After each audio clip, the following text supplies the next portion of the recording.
Gepleyer Azatlyk Radiosu tez habarlar gündeligimizi dinleýärsiňiz. Gepleşigi men Gözel Hudaýberdi we dowam etdirýärin.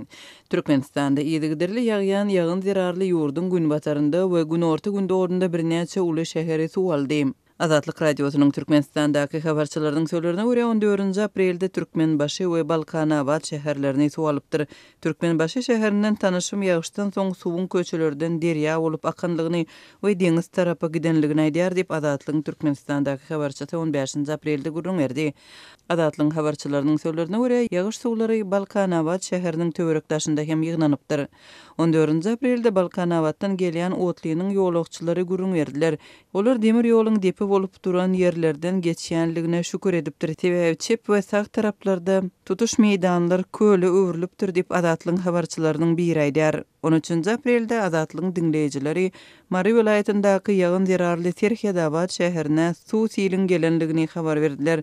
Azatlyk Radiosynyň gowşan video ýazgylaryň birinde sil suwlarynyň basan giňişliklerini görmek mümkin. Mundan öň Mary welaýatynyň Taxtabazar şäheri we etrawy suw silden ziýan çekipdi. 30 martda Taxtabadarda suwdan ýüzlerçe ýaşaýyş çaýa depir ýetipdi. Onlarça doly ýumruldy. Azatlygyň regiondaky habarçylarynyň söýlerine görä, soňky silden soň häkimetler Taxtabazar etrabynda käbir öňüni alyş çärelerini geçirip başladylar. Hem olar ýeterlik däl. Taxtabazarda golayda bolan suw joşundan soň bent gurup başladylar. Suwdan ziýan çeken adamlar etrabyň stadionda çadırlarda ýaşaýarlar. Şol ýerde ýerleşdirdiler. Jaý gurmak üçin ýeriň beriljakdigini aýtdylar. Emma Murgap derýasynyň gazmaly bilermenler suw joşguny howpunyň henidem uludygyny aýdýarlar.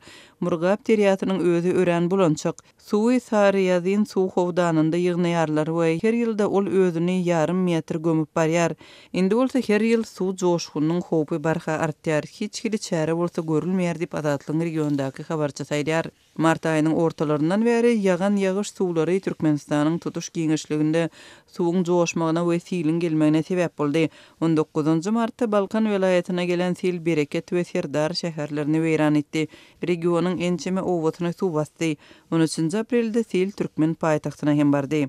Azatlygyň Aşgabatdaky habarçylarynyň söýlerine görä, tutuş gijanyň dowamında şäheriň merkezi köçelerindäki ýeratdy köprülerden we geçelgelerinden suwy çekmek işleri amal aşyryldy. 14 aprelde ýerden hem ýagyş ýagdy. Ýagynlyk howa 15 aprelde hem saklandy.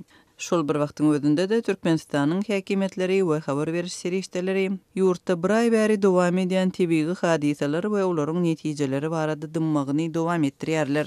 Azatlyk bilen söhbetdeş bolan ýurt ýaşaýjylary bolsa ýerli häkimetleriň ilata zerur kömegi bermekden köplenç ýüze wurýanlygyny we ýaşaýjylaryň çeken ziýanynyň öwedini dolmaýanlygyny aýdýarlar.